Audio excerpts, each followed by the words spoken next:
मेरे YouTube पे restaurant पर आपका स्वागत है। नमस्कार, मैं हूं नरेश कुमार। सबसे पहले उन दर्शकों का धन्यवाद जिन्होंने पेज को सब्सक्राइब किया है, पेज के वीडियोस को शेयर कर रहे हैं, लाइक कर रहे हैं और कमेंट बॉक्स में हमें अपनी राय भी लगातार भेज रहे हैं। दोस्तों, इस वीडियो में गोल्ड और सिल्वर की बात करेंगे। अगला हफ्ता गोल्ड और सिल्वर में कैसा रहेगा? पिछले हफ्ते तो हमने बहुत ज़्यादा मूवमेंट देखी।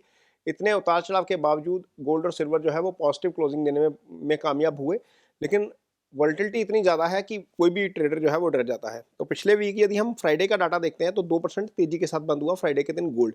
ये 5022 का स्तर था सीएमई के ऊपर। ये जो मैं क्लोजिंग का डाटा बता रहा हूँ $5022 पर आउंस का, एक्चुअल में जो डाटा था वो 5040-45 के आसपास का है। तो वीकली बेस के ऊपर गोल्ड ने 1.5% के ऊपर बंद किया है, 1.4% ऊपर जो है वो बंद हुआ है। पिछले 10 वीक में से 8 वीक इसमें तेजी देखने को मिली है। तो गोल्ड लगातार कंसोलिडेशन में है। कुछ लोगों को लग रहा था कि गोल्ड यहाँ से गिरेगा तो बहुत नीचे गिर जाएगा, लेकिन ऐसा नहीं हुआ। गोल्ड ने दोबारा ग्राउंड होल्ड की। हालांकि एक दिन बीच में आया, बहुत तेजी से गिरा। उस दिन भी एस्ट्रोलॉजिकल रीजन थे उसके, जो हमने अपने ग्रुप में शेयर किए थे कि लग रहा था कि ये गोल्ड और सिल्वर गिरेगा। और सिल्वर जो है इसको हम देखते हैं तो जो सेटलमेंट हुई है फ्राइडे की, वो $7758 पर ऑन्स के ऊपर बंद हुई है।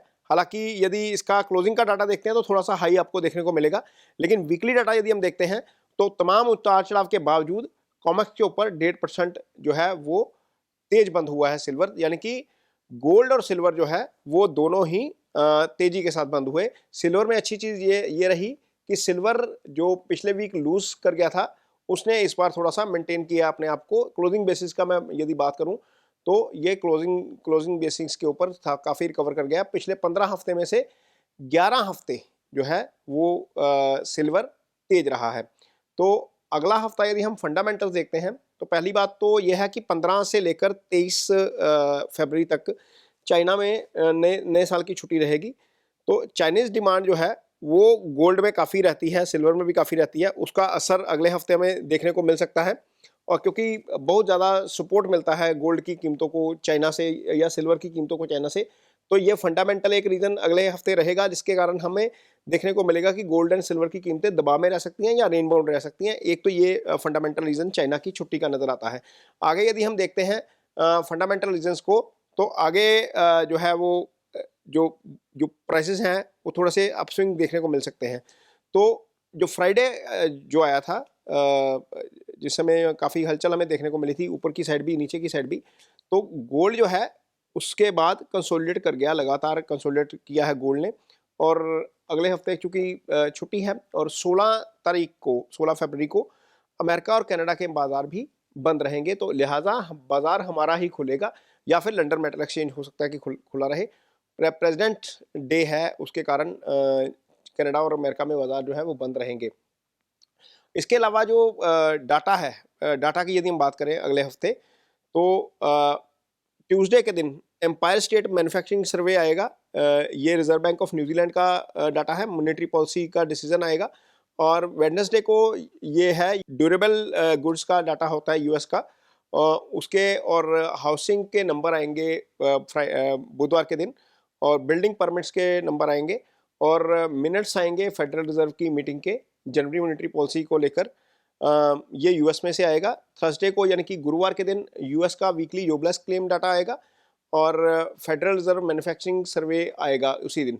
फिर यूएस की पेंडिंग होम सेल्स का डाटा आएगा। फ्राइडे के दिन जो यूएस की एडवांस क्वार्टर 4 की जीडीपी है उसके नंबर आएंगे। कोर सीपीई का डाटा आएगा, पीसीई का डाटा आएगा, और एसएनपी की फ्लैश मैन्युफैक्चरिंग पीएमआई का डाटा भी उसी दिन आएगा। तो ये जो है वो इवेंट्स रहेंगे अगले हफ्ते, इकोनॉमिक इवेंट जिसके ऊपर हमारी नज़र रहेगी और सबकी बाजार की भी नज़र रहेगी। खैर हमारी तो रहेगी। लेकिन अगला हफ्ता जो है वो बड़ा इंपॉर्टेंट है एस्ट्रो साइकिल के लिहाज से। आज जब हम वीडियो ये शूट कर रहे हैं तो 14 फरवरी है। 15 फरवरी को यानी कि आज रात ही 12:45 के आसपास मंगल धनिष्ठा नक्षत्र में आ जाएंगे। अब मंगल इतने इंपॉर्टेंट क्यों है? मंगल का धनिष्ठा नक्षत्र में आना गोल्ड के लिए भी बुलिश है और कॉपर के लिए भी बुलिश है, क्योंकि मंगल कॉपर के भी कारक है, गोल्ड के भी कारक है, अपने ही नक्षत्र में आ जाएंगे, ये अच्छा है। 15 फरवरी रात 9:37 पे मरकरी पूर्व भाद्रपद नक्षत्र में आएंगे, ये बेरिश है, ये अच्छा नहीं है। 17 फरवरी को मरकरी जुपिटर 120 डिग्री का एक्सिस बनेगा 2:59 पे, ये भी एक्सिस जो है वो थोड़ा सा वोल्टिलिटी लाने वाला है। 19 फरवरी को सैटर्न और सूर्य का एक्सिस बनेगा, ये थोड़ा सा अच्छा नहीं है। यदि हम मून की बात करते हैं तो मून इस हफ्ते रहेंगे आपके एक्वेरियस और पाइसिस में रहेंगे। नक्षत्रास की यदि हम बात करें तो 16 को श्रवणा में रहेंगे, 17 को धनिष्ठा में रहेंगे, 18 को शतभिषा में रहेंगे, 19 को पूर्व भाद्रपद में रहेंगे, 20 को जो है वो उत्तर भाद्रपद में रहेंगे। और इस हफ्ते जो चीज़ एक खास होने वाली है वो ये हो रही है कि रात के समय ही जो है मून का राशि नक्षत्र बदलेगा, तो रात का जो है ट्रेड ज़्यादा सा वोलेटाइल रह सकता है। अगले हफ्ते सूर्य ग्रहण है 17 को, उस दिन पोजीशन नहीं होनी चाहिए क्योंकि जो सोलर इक्लिप्स का टाइम है इंडिया के टाइम के हिसाब से 3:30 बजे से लेकर करीब 8 बजे के बीच का है। लेकिन इस दिन क्या होने जा रहा है, वीनस जो है वो कंजंक्ट करेगा 15 डिग्री पर राहु के साथ, सेम डिग्री पर आ जाएंगे वीनस और राहु। और जो मरकरी है वो राहु के साथ थे 15 डिग्री के ऊपर। हमने देखा था कि थर्सडे को जब बाजार गिरा था तो मरकरी राहु एक ही डिग्री पर आ गए थे, अब वीनस और राहु 1 डिग्री पर आएंगे, 17 को आएगा ये। और मून जो है वो शतभिषा में रहेंगे, ये अच्छा नहीं है बाजार के लिए, शाम के समय आ जाएंगे शतभिषा में। और एक और चीज होने जा रही है, नेपच्यून और सैटर्न दोनों ही 6 डिग्री के ऊपर आ जाएंगे। तो एस्ट्रोलॉजिकली यदि मैं इसको देखता हूं तो मार्केट एक र्यूमर के कारण, किसी र्यूमर के कारण शेक हो सकती है, अपसाइड बहुत ज़्यादा स्विंग मिल सकते हैं, डाउन साइड भी बहुत ज़्यादा स्विंग मिल सकते हैं। तो ये जो जो व्यक्ति ट्रेड करते हैं, क्योंकि अब इसमें हो क्या रहा है, गोल्ड और सिल्वर में मूवमेंट इतनी बड़ी है कि सिल्वर में 20-25 हज़ार की मूवमेंट आ जाती है और गोल्ड में आपने देखा है कि 4-5 हज़ार पॉइंट की मूवमेंट बड़े आसानी से आ जाती है। तो एक ट्रेडर जो है वो ऐसी स्थिति में फंस सकता है। तो इस दिन बाजार के ऊपर ध्यान रखिएगा। बाजार के ऊपर यदि हम ध्यान रखेंगे, ट्रेड करेंगे, तो हो सकता है कि कुछ ना कुछ हमारा बचाव हो जाए। नहीं तो 17 का जो दिन है वो एस्ट्रोलॉजिकली अच्छा नहीं लग रहा है बाजार के लिए, बुलियंस मार्केट के लिए। हालांकि चाइना बंद रहेगा लेकिन इसके, और यूएस छुट्टी के बाद खुलेगा, लेकिन वहां पर जो पोजीशन बन रही है, एस्ट्रो साइकिल में इतने सारे इवेंट आ रहे हैं, वो मुझे लगता है कि कुछ ना कुछ हलचल बाजार में जरूर लेकर आएंगे। नेपच्यून सैटर्न का 1 ही डिग्री पे आ जाना, शुक्र राहु का 1 ही डिग्री पर आ जाना, सोलर का एक्लिप्स हो जाना, शाम के समय में चंद्रमा का राहु के नक्षत्र में आ जाना, ये बाजार के लिए ज़्यादा अच्छा नहीं है। मूवमेंट्स बहुत हैवी हो सकती हैं इस दिन। हालांकि एक वीडियो मैं लेकर आऊंगा कि ग्रहण का प्रभाव क्या पड़ता है, ये भी आपको मेरे पेज पे देखने को मिलेगा कि ग्रहण के दिन गोल्ड सिल्वर की परफॉर्मेंस क्या रहती है।